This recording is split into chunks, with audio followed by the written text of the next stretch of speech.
Сәлеметсіздер ме, құрметті оқушылар? Қазақ тілі мен әдебиеті пәні бойынша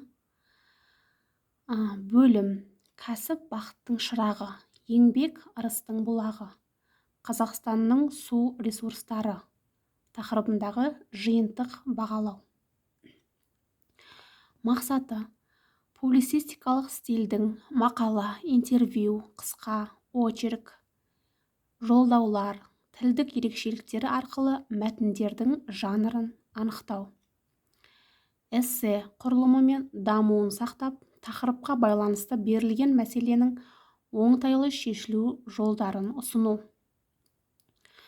Бағалау критерийі: мәтіндегі жанрға қатысты ерекшелікті анықтайды. Эссе құрылымын сақтайды, мәселенің шешу жолдарын ұсынады. Орындау уақыты 15-20 минут. Тапсырма: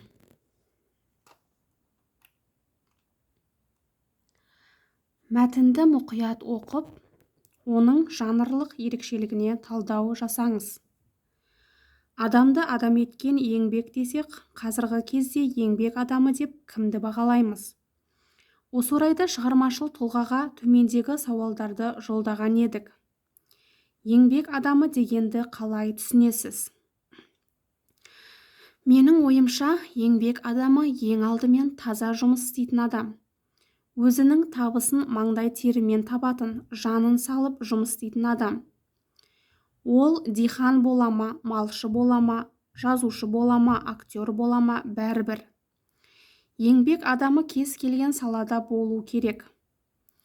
Қазіргі қазақ қаламгерлері, режиссерлары еңбек адамының образын жасады ма?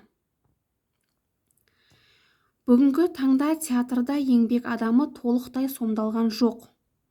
Еңбек адамы десе, далада жұмыс істеп жүрген жанды көрсетуге тырысады. Бір кездері тамаша очерк жанры болған. Ол уақытта әрбір журналист еңбек адамы туралы очерк жазатын, елге баратын, солардың еңбегін көретін. Ал қазір тарихи шығармаларға көбірек бет бұруда.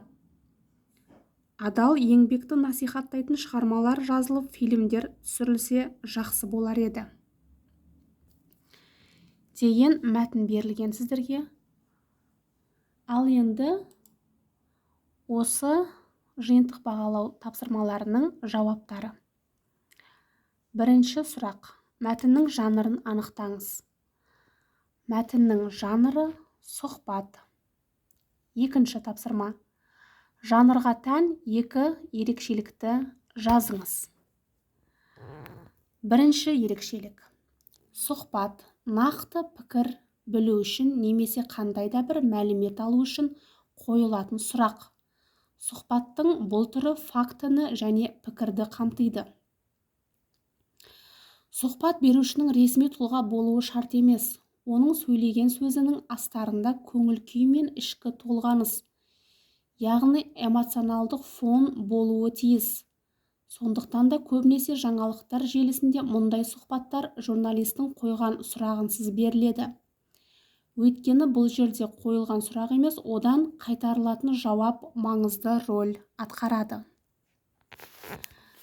Келесі бізде үшінші тапсырма. Неліктен адамдар мамандығына сәйкес келмейтін жұмыстармен айналысады? Деген тақырыпқа пікір білдіріп, екі аргумент келтіріп, эссенің негізгі бөлімін жазыңыз. Неліктен адамдар мамандықтары бойынша жұмыс істемейді? Өмірде екі нәрседен қателеспеу керек деп жатады үлкен кісілер. Бірі жар таңдау болса, екіншісі мамандық таңдау.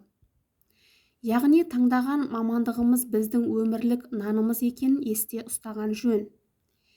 Елімізде 2 миллионнан астам жастар өз мамандықтары бойынша жұмыс істемейді екен. Басқа сөзбен айтқанда, дипломдары бар, бірақ жұмыстары жоқ. Бұл қазіргі қоғамның өзекті мәселесіне айналып отыр. Мұның себебі неде деп ойлайсыздар?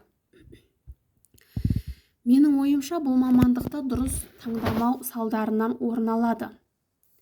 Себебі қазіргі жастар заманауи мамандық таңдауға көп көңіл бөліп, ал жұмыс істеуге келгенде оны игере алмай жатады. Яғни әрбір мектеп бітіруші түлек мамандық таңдар алдында өз-өзіне ол маған не үшін керек, мен өмір бойы осы салада жұмыс істей аламын ба? Бұл мамандықтың қыры мен сыры қандай деген сұрақтар қойып ойланғаны дұрыс. Сонымен қатар, әр жоғары оқу орындары арнайы жас түлектер үшін ашық есік күндерін өткізеді. Сол жерде кәсіби бағыт-бағдар беретін мамандармен тілдесіп кеңес алған дұрыс деп есептеймін. Сонда елімізде дипломы басқа саладан өздері мүлде басқа салада жұмыс істеп жүрген жастар қатары азаяды деп ойлаймын. Үшінші тапсырма бойынша жауаптарыңыз берілді. Құрметті оқушылар, зейіндеріңіз ашылсын.